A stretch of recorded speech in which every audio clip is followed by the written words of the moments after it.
ఆంధ్రప్రదేశ్ రాష్ట్రంలో కూటమి ప్రభుత్వ హయాంలో ఎక్కడ చూసినా దాడులు రాజ్యమేలుతున్నట్టు కనిపిస్తోంది. అధికార పార్టీ నేతల కనుసన్నల్లో ప్రైవేటు సైన్యాలు ఇష్టారాజ్యంగా వ్యవహరిస్తున్నాయి.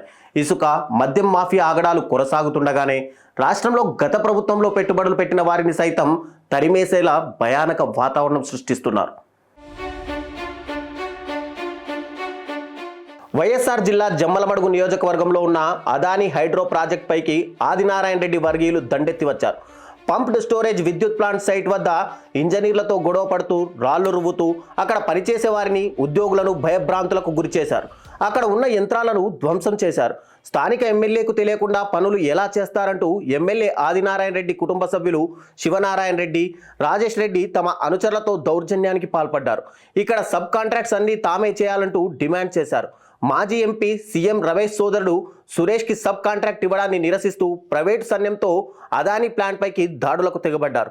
470 ఎకరాల విస్తీర్ణంలో 1000 మెగావాట్ల సామర్థ్యంతో పంప్డ్ స్టోరేజ్ విద్యుత్ ప్లాంట్ నిర్మాణానికి అదానీ సంస్థ గత ప్రభుత్వ హయాంలో పనులను ప్రారంభించింది.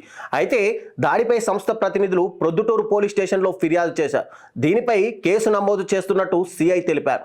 కూటమిలో నాయకులే ఆధిపత్యం కోసం వర్గపోరును పెంచి పోషిస్తూ రాష్ట్రానికి వచ్చిన పెట్టుబడిదారులపై జులుం చేయడం సర్వత్రా చర్చనీయాంశమైంది.